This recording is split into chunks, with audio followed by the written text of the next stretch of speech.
raiva. Pois é, que raiva, presidente. Eu vou falar uma coisa, tem dia que é uma noite, tem noite que é uma semana e a vida vai sendo tocada desse jeito. O doutor Henrique Dias, toda segunda-feira, ele tem a humildade de vir aqui nos ajudar a fazer o programa, mas traz temas super interessantes para nós. Hoje o senhor vai falar do quê? Boa tarde, doutor. Boa tarde, Vono, boa tarde, internautas e telespectadores do Canal 10. Hoje, Vono, nós vamos falar de um assunto que é bastante interessante também, que diz respeito ao comércio eletrônico, o comércio pela internet, que é uma das grandes fontes de receitas das redes varejistas e das empresas em geral, e que era abarcado uma pequena noção, uma pequena menção pelo Código de Defesa do Consumidor, mas agora desde o dia 15 de março, quando a presidente Dilma Rousseff decidiu, através do governo federal, regulamentar as normas para esse tipo de comércio, a partir de amanhã, 60 dias depois, esse decreto entra em vigor buscando disciplinar e regulamentar esse comércio eletrônico, o comércio pela internet. Até porque muita gente não sabia como se socorrer. Existem empresas que fazem um atendimento muito perfeito. Até posso dizer ao senhor, a sua cliente, a minha filha, sua cliente na área do direito, ela comprou uma geladeira, não vou dar uma cartaz aqui para a empresa, né? Só estou dizendo que tem empresa, mas a geladeira veio com um risco na porta e ela reclamou, mandaram uma geladeira nova para lá em Rio Preto. Então, mas tem outras que a pessoa compra e não consegue nem localizar nos sítios onde eles ficam para poder fazer a reclamação, né, doutor? O que é que muda agora? Exatamente, Vano. O que acontece é que o comércio eletrônico, o comércio pela internet, é muito difícil de ser fiscalizado da forma como é o estabelecimento físico. A empresa é um mercado virtual que não tem a possibilidade de que seja feita uma fiscalização efetiva de estoque, se estão sendo cumpridas as normas. Então isso depende muito da participação do cidadão. E nesse ponto nós voltamos todas as nossas conversas que nós temos aqui às segundas-feiras, do quanto é importante a participação do cidadão. Então, o próprio consumidor, o próprio cidadão, é a pessoa que pode ajudar a disciplinar, pode ajudar a fazer com que as empresas cumpram as normas, as legislações que são editadas pelos governos federais, governos estaduais e também pelos governos municipais. Então, essa decisão da presidente Dilma, com a edição do decreto 7962, ela visa garantir, basicamente, os direitos do consumidor, que já tinham algumas previsões no Código do Consumidor, mas agora o foco principal é disciplinar as informações, para que as informações sejam mais claras a respeito dos produtos, dos serviços e dos fornecedores. Também o atendimento, uma forma de facilitar o atendimento do consumidor e, principalmente, regulamentar eletronicamente que seja respeitado o direito de arrependimento, porque havia muitas dúvidas com respeito ao direito de arrependimento nas transações que eram feitas pela internet. Isso implica dizer que hoje o consumidor ele tem uma segurança legal implícita por lei para poder ter mais tranquilidade para poder fazer as suas compras através da internet.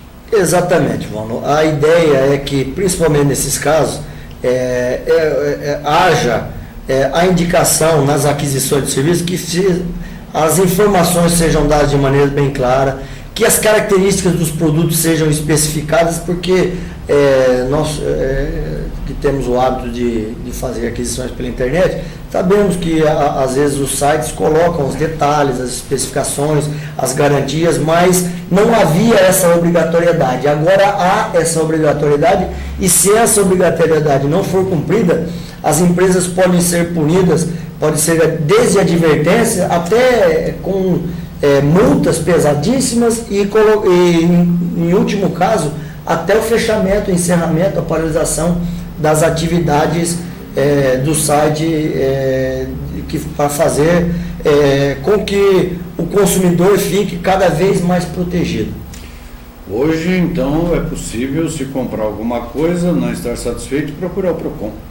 Sim, é muito importante que haja, nunca é demais repetir, a participação efetiva do consumidor, a participação efetiva do usuário, que se ele não consegue, através das maneiras, ou pela internet, ou pelo telefone, ou pelas linhas de comunicação que a empresa disponibiliza, ainda assim existe o PROCON para que funcione como um auxiliar, como funcione como uma linha de apoio ao consumidor em cada um dos municípios.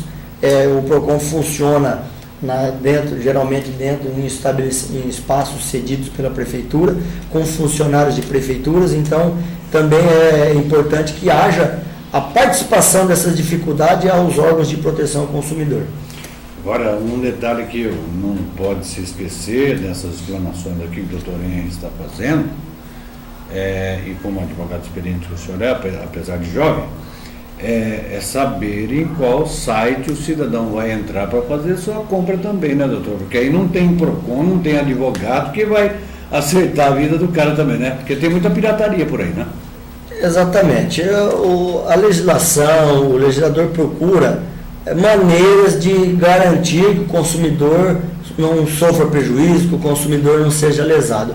Mas é também muito importante que o consumidor procure acessar as páginas que são mais seguras, as páginas que realmente contam com proteção. Hoje é maneira muito simples de verificar. A própria internet, já você por uma simples busca, você já consegue localizar as empresas que criam dificuldade, as empresas que são cumpridoras do direito, que são parceiras do consumidor.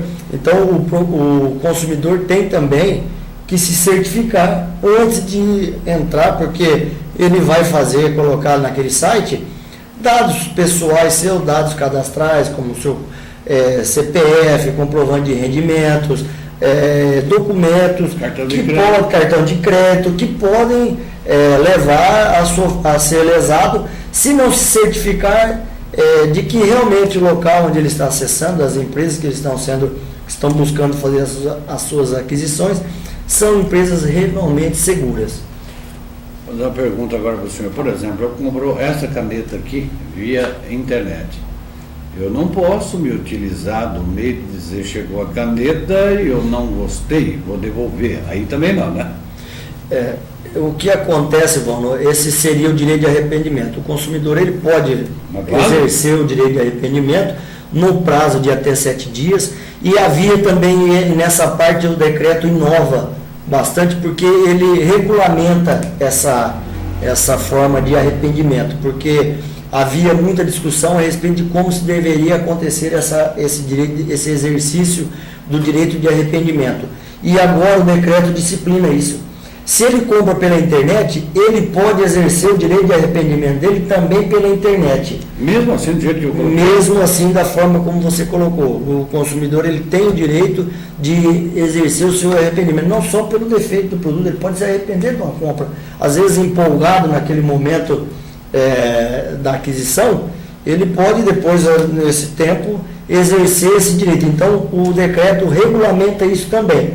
Então, ele pode, pela internet, fazer aquisição e também o arrependimento ser exercido pela internet, ao contrário de como funcionava antes, porque era uma burocracia danada, você precisava fazer contato pelo telefone, no 0800, as empresas, normalmente, nós já estamos cansados de ver e ouvir notícias nesse sentido, e até vivenciar, muitas vezes, essa realidade das empresas que ficam nos empurrando para lá, empurrando para cá, aperta um, aperta dois, joga para um departamento e você tem que ficar explicando o que está acontecendo para uma dúzia de funcionários da empresa que estão ali buscando que você desista de se arrependa de se arrepender. Então agora também o decreto disciplina a maneira que esse arrependimento. Você pode usar qualquer dos meios que a empresa disponibilizar. A empresa tem que disponibilizar todos. Espaço físico, que são as lojas, as filiais, o espaço pela internet, no próprio site da empresa, e também pelo telefone ou pelos correios. Então, se ele fizer a compra pela internet, ele também pode exercer o arrependimento pela internet. Vou fazer uma pergunta meio complicada aqui, sei que o senhor vai responder, mas não dá para entender certas coisas. Eu costumo tomar alguns exemplos, quando eu faço alguma pergunta, alguma colocação, daquilo que me cerca bem próximo. Por exemplo, meu filho foi comprar numa loja aqui de renome nacional, fantástica, um celular R$450 na loja. No site da empresa, comprou por 350. R$100 mais barato. 30% mais barato. A pergunta é, doutor Sandro, não é da parte contábil, mas gostaria que o senhor souber para explicar para o telespectador, para o internauta. Por que custa 30% mais barato? E é um site seguro, né? Porque as lojas estão esparramadas pelo Brasil todo. Por que custa 30% mais barato? Porque não tem o aluguel, não tem luz, não tem água, não tem funcionário, não tem INPS, INSS para pagar de funcionário, ou porque não paga imposto? Segundo os especialistas e os entendidos no assunto, mano, é exatamente em razão de ter um custo muito menor do produto. Por quê? Você economiza no espaço físico, você não tem o aluguel ou o investimento imobilizado do patrimônio na aquisição do imóvel. Você não precisa de disponibilizar estoque em vários lugares. O estoque fica disponibilizado numa central, no que eles chamam os centros de distribuição. Existe uma quantidade muito menor de funcionários também que trabalham, porque numa loja física, se não tiver, ali precisa do funcionário para vender, do funcionário para faturar, do funcionário para receber, do funcionário para despachar o produto, para entregar, para fazer a locomoção, e do funcionário depois para entregar. Ao passo que pela compra virtual, você já acessa automaticamente, o produto já chega na distribuição, na central, para ser distribuído. O produto já chega cadastrado, baixado no estoque e pronto para ser feita a entrega, basta tão somente a disponibilização da entrega pelos correios, que é o jeito mais simples, ou empresas, né? Ou pelas empresas de transporte. Então, daí a explicação para que os produtos sejam, às vezes, na mesma empresa, mais baratos pela internet do que no próprio espaço físico, na própria loja física. Mas a empresa paga imposto disso?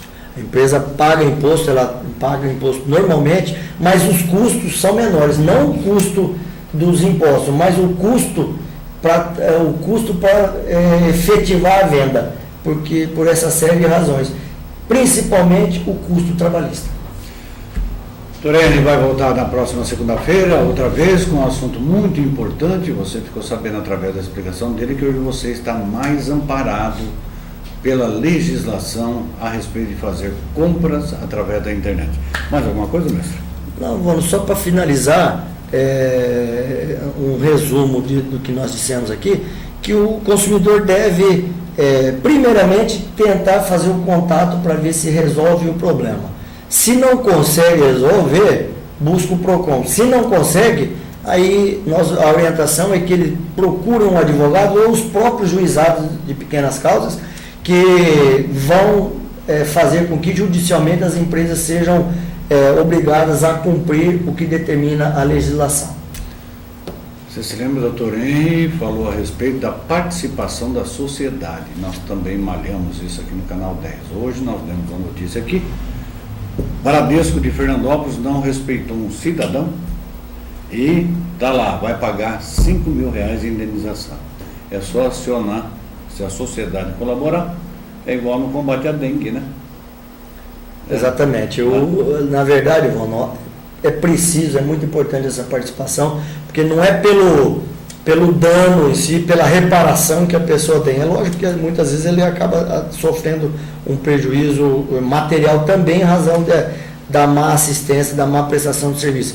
Mas é pelo caráter pedagógico, pelo caráter didático que tem essas decisões, que é para que os bancos ou as partes mais, no caso que você citou aqui da agência bancária, que é a parte mais forte, eles se sintam obrigados a cumprir o que a legislação determina, sob pena de ser penalizado, porque se não for dessa forma, se não tocar no bolso, eles também não vão se preocupar também em dar cumprimento à legislação.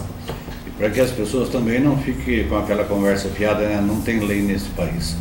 Até segunda.